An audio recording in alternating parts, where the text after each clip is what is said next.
Once పిల్లలకు వాడేటటువంటి మెడిసిన్ని open చేసి వాడుతూ ఉన్నారంటే మాత్రం కొన్ని రోజుల వ్యవధిలోనే దాన్ని పడేయాలని చెప్పేసి చాలా మంది డాక్టర్లు సలహా ఇస్తున్నారు. ఎనీ మెడిసిన్ దానికి ఎక్స్పైరీ డేట్ ఉంటుంది, అది ఓపెన్ చేయకపోతే ఆ ఎక్స్పైరీ డేట్ వరకు వాడుకోవచ్చు. ఓకే, వన్స్ ఒకసారి ఆ సిరప్లు అయితే ఓపెన్ చేస్తే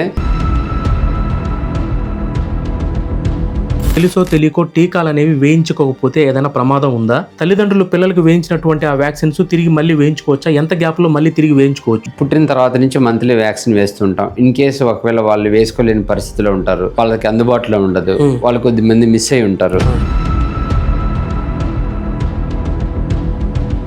మేనరికపు పెళ్లిళ్ళు అస్సలు చేసుకోకూడదు అంటుంటారు. అసలు ఫస్ట్ మేనరికపు పెళ్లిళ్ళు చేసుకుంటే పిల్లల మీద ఎటువంటి ప్రభావం పడుతుంది అనేది ఒక్కసారి క్లారిటీ ఉంది సార్. కొద్దిమంది అన్నా చెల్లెలే కొద్దిమంది పెళ్లి చేసుకుంటుంటారు, ఒక తల్లిదండ్రికి పుట్టిన వాళ్ళు.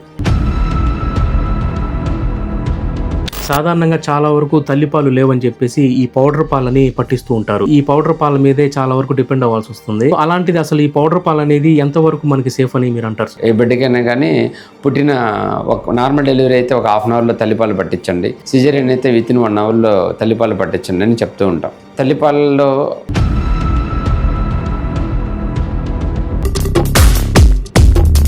సార్, ఇప్పుడు ఉండేటటువంటి సోషల్ మీడియాలో చాలా మంది డాక్టర్లు ఈ మెడిసిన్ వాడకం గురించి ఒక సలహా అయితే ఇస్తున్నారు. సో మాక్సిమం పిల్లలు వాడేటటువంటి ఏ మెడిసిన్ అయినా సరే ఎక్స్పైరీ డేట్ అనేది ఎక్కువ రోజులు ఉన్నా కూడా వన్స్ పిల్లలకు వాడేటటువంటి మెడిసిన్ ని ఓపెన్ చేసి వాడుతూ ఉన్నారంటే మాత్రం కొన్ని రోజుల వ్యవధిలోనే దాన్ని పడేయాలని చెప్పేసి చాలా మంది డాక్టర్లు సలహా ఇస్తున్నారు. సో పిల్లలు వాడుతున్నటువంటి మెడిసిన్స్ అనేవి ఎక్స్పైరీ డేట్ వరకు మనం వాడొచ్చా, లేకపోతే ఎంత వరకు వాడొచ్చు? అంటే ఇది కామన్. ఇప్పుడు ఏంటంటే ఈ మధ్య కాలంలో ప్రతి పేరెంట్ వచ్చి వాళ్ళకి ఆ కంప్లైంట్స్ ఉన్నా లేకపోయినా, సార్ మాకు కడుపు నొప్పికి రాసివ్వండి, జలుబుకి రాసివ్వండి, దగ్గుకు రాసివ్వండి, ఫీవర్కి రాసివ్వండి, బలానికి రాసివ్వండి అని తీసుకెళ్తా ఉంటారు. వాళ్ళు స్పేర్గా పెట్టుకోవడానికి, ఎమర్జెన్సీ పర్పస్ కూడా పెట్టుకోవడానికి. ఏదైనా కానీ ఎనీ మెడిసిన్ దానికి ఎక్స్పైరీ డేట్ ఉంటుంది, అది ఓపెన్ చేయకపోతే ఆ ఎక్స్పైరీ డేట్ వరకు వాడుకోవచ్చు. ఓకే, వన్స్ ఒకసారి ఆ సిరప్లు అయితే ఓపెన్ చేస్తే యాంటీబయాటిక్స్ అయితే మాత్రము 5 to 7 days.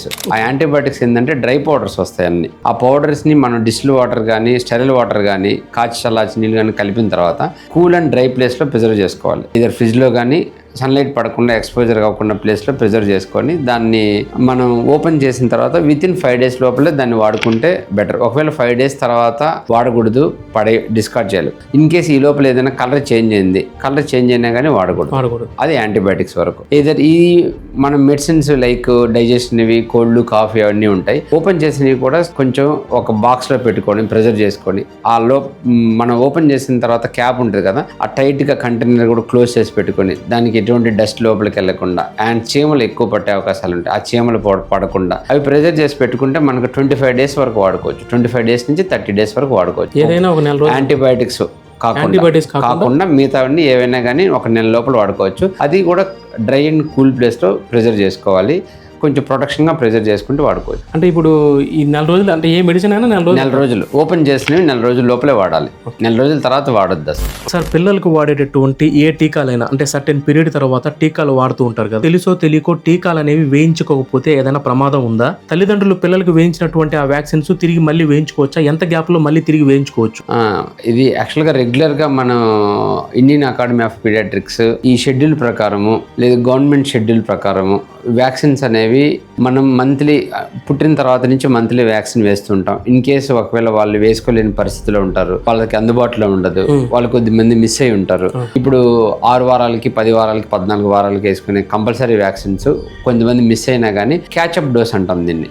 ఇన్ కేసు ఒకవేళ క్యాచప్ డోస్ వాళ్ళు మిస్ అయిపోయారు, వాళ్ళు 4 years వరకు కూడా వాళ్ళు గుర్తుపట్టలేకపోయారు, అంటే వేసుకోవడానికి అవేర్నెస్ రాలేదు, వాళ్ళకి తెలియలేదు, అప్పుడైనా 4 years 5 years లోపల కూడా వేసుకోవచ్చు. ఇన్ కేసు ఒకవేళ వాళ్ళు వేసుకున్న 6 వారాలకు 10 వారాలకు 2 డోసులు వేయించుకొని 14వ వారానికి వేసుకోకుండా ఉంటారు కొద్దిమంది. కానీ వాళ్ళు కూడా ఆ 5వ సంవత్సరం అప్పుడు కూడా ఈ మిస్ అయిన 14వ వారంది అప్పుడు వేసుకోవచ్చు. అంతేగాని పాతది అంతకుముందు మనం 2 వేసుకున్నాం కదా అక్కడి నుంచి మళ్ళీ రిపీట్ చేయాల్సిన పనిలే. మళ్ళీ దాన్ని బ్రేక్ అయిన షెడ్యూల్ మళ్ళీ కంటిన్యూ చేయొచ్చు, ఇబ్బంది లేదు. అసలు వేసుకోకుండా ఉంటే వేసుకోకుండా ఉంటే చాలా డిసీజెస్ వచ్చే అవకాశాలు ఉంటాయి. పోలియోది మాత్రం మస్ట్ అండ్ షుడ్ ఖచ్చితంగా వేసుకోవాల్సిందే. DPT కూడా కూడా వేసుకోవాల్సిందే. ఇలాంటి కొన్ని వ్యాక్సిన్స్, జేఈ వ్యాక్సిన్స్ ఉంటాయి. ఈ వ్యాక్సిన్స్ అన్ని షెడ్యూల్ ప్రకారం ఖచ్చితంగా వ్యాక్సిన్స్ వేయించుకోవాల్సిందే. ఇన్ బై ఛాన్స్ ఎక్కడ రిమోట్ ప్లేసుల్లో కానీ ట్రైబల్ అంటే బాగా ట్రైబల్ ఏరియాలో ఉంటారు, వాళ్ళకి పోలియో వైరస్ అటాక్ అయింది, వ్యాక్సిన్ వేయించుకున్న వాళ్ళందరూ ప్రొటెక్ట్ అయిపోతారు. ఎవరైతే వ్యాక్సిన్ వేయలేదో వాళ్ళకి డిసీజ్ వస్తుంది. డిసీజ్ వస్తే ఎఫెక్ట్ అయినట్టే కదా. డిపిటీ కూడా అంతే, కోరింత దగ్గు ధనుర్వాతం అంటాం. ఈ కోరింత దగ్గు ధనుర్వాతం కూడా వ్యాక్సిన్స్ వేయించుకోవాలంటే మనకి ప్రొటెక్షన్ 90% ప్రొటెక్షన్ ఉంటుంది. ఇన్ కేసు వేయించుకోలేదు అప్పుడు ఎఫెక్ట్ అవుతారు. మేనరికపు పెళ్లిళ్ళు అసలు చేసుకోకూడదు అంటుంటారు. అసలు ఫస్ట్ మేనరికపు పెళ్లిళ్ళు చేసుకుంటే పిల్లల మీద ఎటువంటి ప్రభావం పడుతుంది అనేది ఒక్కసారి క్లారిటీ ఉంది సార్. కన్సాంగ్యునిటీ అంటాం మనం. మేనరికం అంటే మన మెడికల్ టెర్మినాలజీలో కన్సాంగ్యునిటీ. ఇందులో ఫస్ట్ డిగ్రీ కన్సాంగ్యునిటీ, సెకండ్ డిగ్రీ కన్సాంగ్యునిటీ అంట. ఫస్ట్ డిగ్రీ కన్సాంగ్యునిటీ ఏంటంటే కొద్దిమంది అన్నా చెల్లెలే కొద్దిమంది పెళ్లి చేసుకుంటుంటారు, ఒక తల్లిదండ్రికి పుట్టిన వాళ్ళు. రెండోది సెకండరీ కన్సాంగ్యునిటీ అంటే మేనమామ కూతురు, మేనత్త కూతురు, మేనమామ కొడుకు అట్లా పెళ్లి చేసుకోవడం, అది మేనరికం. ఈ రెండు మేనరికాలే. అన్నా చెల్లెలు కూడా చేసుకుంటారు కొద్దిమంది, కొన్ని రిలీజియన్స్లో అట్లుంటాయి. మేము మన స్టడీస్లో కూడా మాకు ఎంబీబీఎస్ చెప్పేటప్పుడు కూడా ఫస్ట్ డిగ్రీ కన్సాంగ్యునిటీ, సెకండ్ డిగ్రీ కన్సాంగ్యునిటీ అట్లా చెప్తారు. అలాగా చేసుకున్న వాళ్ళలో మేనరికం చేసుకోకూడదు. నన్ను అడిగితే చేసుకోకూడదు. ఎందుకంటే మేనరికం పెళ్ళిళ్ళలో వాళ్ళు పుట్టే పిల్లల్లో మ్యాక్సిమం అంటే మేనరికం పెళ్ళిళ్ళు చేసుకుంటే 90% జెనెటిక్ డిజార్డర్స్, జన్యుపరమైన వ్యాధులు వస్తాయి. ఆ జన్యుపరమైన వ్యాధుల్లో తలసీమియా మనం వినే ఉంటాం, తలసీమియా వస్తుంది, సికిల్ సెల్ ఎనీమియా వస్తుంది, కొన్ని డౌన్ సిండ్రోమ్స్ వస్తాయి, సిండ్రోమిక్ ఫీచర్స్, డౌన్ సిండ్రోమ్ వస్తుంది. తర్వాత కొన్ని మందబుద్ధి అంటాం, ఐక్యూ తక్కువ ఉండడం. మ్యాక్సిమం ఏంటంటే ఇట్లాంటి అవలక్షణాలు లేకపోయినా కానీ పిల్లలు పుట్టిన వాళ్ళు ఐక్యూ తక్కువ ఉంటుంది.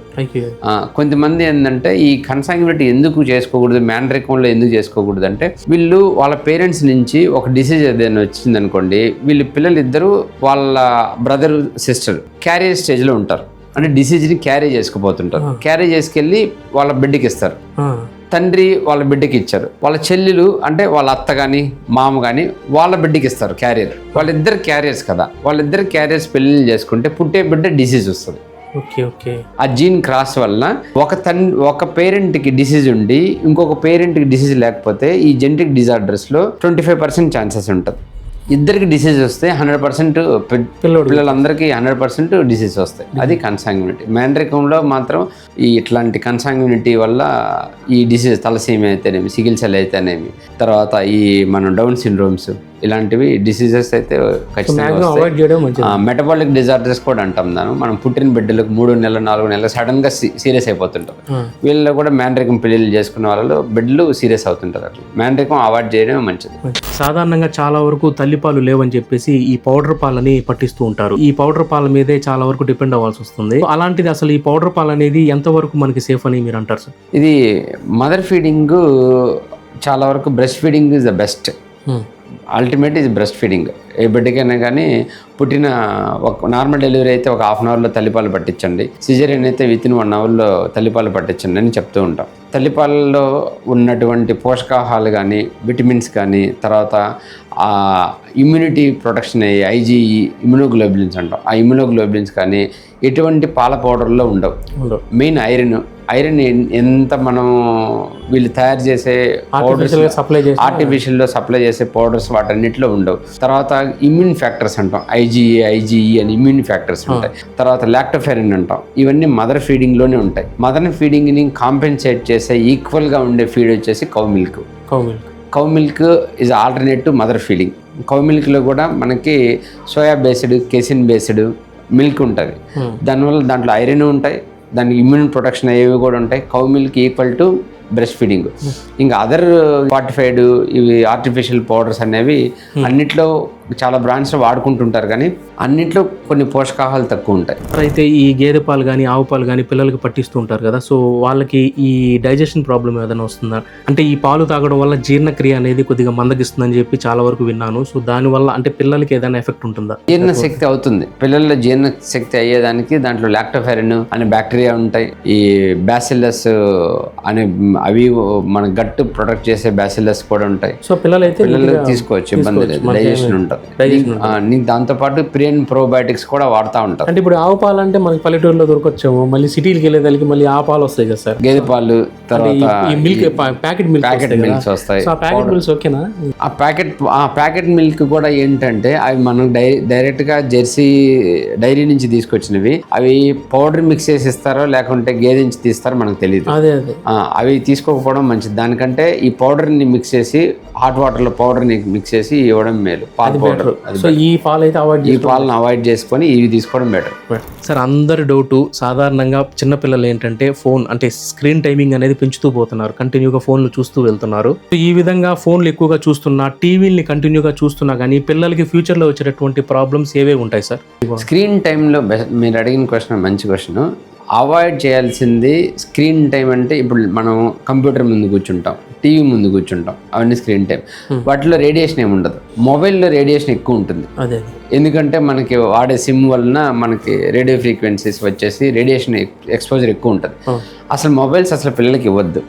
ఒకటి, మొబైల్స్ అసలు ఇవ్వద్దు. ఇన్ కేస్ ఒకవేళ స్క్రీన్ టైం ఎంటర్టైన్మెంట్ కావాలి అంటే టీవీ ముందు డైలీ ఒక 1 అవర్ 1.5 అవర్ టీవీ వాళ్ళకి నచ్చింది పిల్లలు చూసేవాల్సిన ఏదైతే ఎంటర్టైన్మెంట్ ఉంటాయో అవి పెట్టి వాళ్ళు కొంతమంది అవేర్నెస్ చూసుకునే దానికి మొబైల్ కానీ టీవీలో చూస్తుంటారు, తర్వాత సిస్టంలో ల్యాప్టాప్లో చూసుకుంటారు. ఏదైనా కానీ సిమ్ లేని ట్యాబ్ కానీ టీవీ కానీ కంప్యూటర్ కానీ సిమ్ అంటే మనకు mobile SIM connection network connection ఉండకూడదు. దాన్ని వైఫైతో వాడుకోవచ్చు. అంటే ఇప్పుడు ఈ ఫోన్లో ఒకవేళ సిమ్ లేకుండానే ఉంటుంది, ఫోన్ అనేది ఇవ్వచ్చు, ఫోన్ ఇవ్వచ్చు, సిమ్ లేకుండా ఉండేది ఇవ్వచ్చు, ఇబ్బంది లేదు. సో అంటే పిల్లలకి కొన్ని రకాలైనటువంటి కార్టూన్స్ వల్ల వాళ్ళు బాగా డైవర్ట్ అవుతున్నారు అంటారు. కార్టూన్స్ చూడొచ్చు కానీ అదే అడిక్షన్ కాకూడదు. మొబైల్ కానీ తర్వాత టీవీ కానీ ఇవే అడిక్షన్ అయిపోయి అట్లనే చూస్తూ ఉన్నాం అనుకోండి, వాళ్ళు మిగతా పిల్లలు వస్తే కూడా కమ్యూనికేషన్ ఉండదు. మనం ఆటిజం అని ఉంటాం. ఆటిజం ఒక పిల్లవాడు వాడు చేసే పని అదే చేసుకుంటూ ఉంటాడు. ఎక్కువ స్క్రీన్ టైం ఎక్కువ తీసుకోవడం వల్ల, ఎక్కువ మొబైల్స్ చూడడం వల్ల మన పక్కన పిల్లలతో ఆడుకోవడం తెలియదు. వాడికే వాడే ఆడుకోవడం, వాడే చూసుకోవడం, వాడే ఒక పక్కన ఉండడం, వాడే నవ్వుకోవడం అట్టా తయారవుతారు. అందుకని మొబైల్స్కి కానీ స్క్రీన్ టైం కానీ అసలు ఎక్కువ ఇవ్వకూడదు. ఇచ్చినా కానీ మనం టీవీలో వాళ్ళకి నచ్చింది పెట్టి వాళ్ళకి ఎంటర్టైన్ చేసుకోవడం, వాళ్ళని ఏదైనా ఆడిపించాలన్నా కానీ ట్యాబ్లో సిమ్ లేని ట్యాబ్లు ఇవ్వడం, అవి చేస్తే బెటర్. చిన్నపిల్లలకి లోకల్గా చూసుకున్నా కానీ అవగాహన లేని కొంతమంది డాక్టర్లు, నర్సులు ఎవరైనా సరే సో సడన్గా చిన్నపిల్లలకి వాళ్ళకు వచ్చినటువంటి వ్యాధి తీవ్రతను బట్టి, వాళ్ళకి వచ్చినటువంటి ప్రాబ్లమ్స్ని బట్టి ట్యాబ్లెట్స్ని కానీ ఇంజెక్షన్స్ కానీ ఇస్తే ఎంతవరకు ప్రమాదం? ఇంజెక్షన్స్ వరకు అయితే నడితే లెస్ దెన్ 2 years వరకు ఎటువంటి ఇంజెక్షన్లు వేయకపోతే మంచిది. ఎందుకంటే వాళ్ళు ఫస్ట్ ఎయిడ్ చేసుకునేటప్పుడు సీరియస్గా ఉందని బిడ్డని టక్కని అక్కడున్న ఆర్ఎంపీ రిజిస్టర్డ్ మెడికల్ ప్రాక్టీస్ దగ్గరికి వెళ్తారు. ఫస్ట్ వాళ్ళు హడావుడిగా టెన్షన్గా తీసుకెళ్ళినప్పుడు అతనికి ఏ ఇంజెక్షన్ ఎంత డోసు వేయాలో స్ట్రైక్ అవ్వదు. వాళ్ళకి పలానా ఇంజెక్షన్ పలానా మెడిసిన్ ఇంత డోస్ వేయాలని చెప్పి అంత అవేర్నెస్ రాదు, నేర్చుకోరు కూడా. దానికంటూ సపరేట్గా ఉంటుంది, ప్రతి ఇంజెక్షన్కి ఇంత డోస్ అనేది ఉంటుంది. అప్పుడు ఎంత డోస్ పెడితే డోస్ వేసినప్పుడు హై డోస్ వెళ్తుంటాయి. కొంతమంది హైయర్ యాంటీబయాటిక్స్ వాడేస్తుంటారు. అలాంటిది లెస్ దెన్ 2 years ఎటువంటి ఇంజక్షన్లు వేయకపోవడం మంచిది. ఇన్ కేసు ఏదైనా ఇవ్వాలనుకుంటే పారాసెటమాల్ తగిన మోతాదులో వాళ్ళకి ఎంత ఏజ్కి, ఎంత వెయిట్కి ఎంత పారాసెటమాల్ ఇస్తే మంచిదో ఆ పారాసెటమాల్ మనకు ఫస్ట్ ఎయిడ్ ట్రీట్మెంట్ అంటే పిల్లల్లో వచ్చేది హై టెంపరేచర్ వస్తుంది, అది ఒకటి ఇచ్చుకుంటే మంచిది. టాబ్లెట్స్ అయితే మాత్రము లెస్ దెన్ 2 years వరకు ఎవరికి టాబ్లెట్స్ ఇవ్వద్దు. 3 years వరకు, దాని 3 years తర్వాత కూడా ఆ టాబ్లెట్స్ని కూడా డోసేజ్ని చూసుకొని టాబ్లెట్స్ ఇస్తే మంచిది. అలాంటివి ఫస్ట్ ఎయిడ్ అంటే ఏవైతే అత్యవసరమైన మెడిసిన్స్ ఉంటాయో ఆ మెడిసిన్స్ మాత్రం ఇవ్వాలి. అన్నెసెసరీ మెడిసిన్స్ ఎవరిని ప్రిస్క్రైబ్ చేయకూడదు. 5 years అయితే ఈజ్ ద బెస్ట్ ఐడియల్. అంటే వాళ్ళకి అసలు వెయిట్కి తగ్గట్టుగా ఆ మెడిసిన్స్ కూడా తట్టుకోలేరు కాబట్టి. కొన్ని 12 years తర్వాత ఏంటంటే వాళ్ళ బాడీ వెయిట్ కూడా అడల్ట్ వెయిట్కి ఈక్వల్గా వచ్చేస్తుంది. అరౌండ్ 40-45 వెయిట్ ఉంటారు కాబట్టి ఒక హాఫ్ టాబ్లెట్ 1/4 టాబ్లెట్ ఎక్కువైనా కానీ పిల్లల్లో ఎటువంటి సైడ్ ఎఫెక్ట్స్ అనేవి ఉండవు కాబట్టి 12 years వరకు లోపలైతే ఇవ్వకపోవడం మంచిది. లేదా ఇచ్చినా కానీ కరెక్ట్గా డోస్ తెలుసుకొని ఇస్తే మంచిది. నా పేరు డాక్టర్ శ్రీధర్ పామూరు. నేను చిన్నపిల్లల మరియు పురిటి వైద్య నిపుణుడు. కావలిలో గత 15 సంవత్సరాల నుంచి వైద్య సేవలు అందిస్తున్నాను. నాకు ఈ అవకాశం ఇచ్చిన మన వాళ్ళకి, మన మిత్ర బృందానికి నా ధన్యవాదాలు. Thank you sir.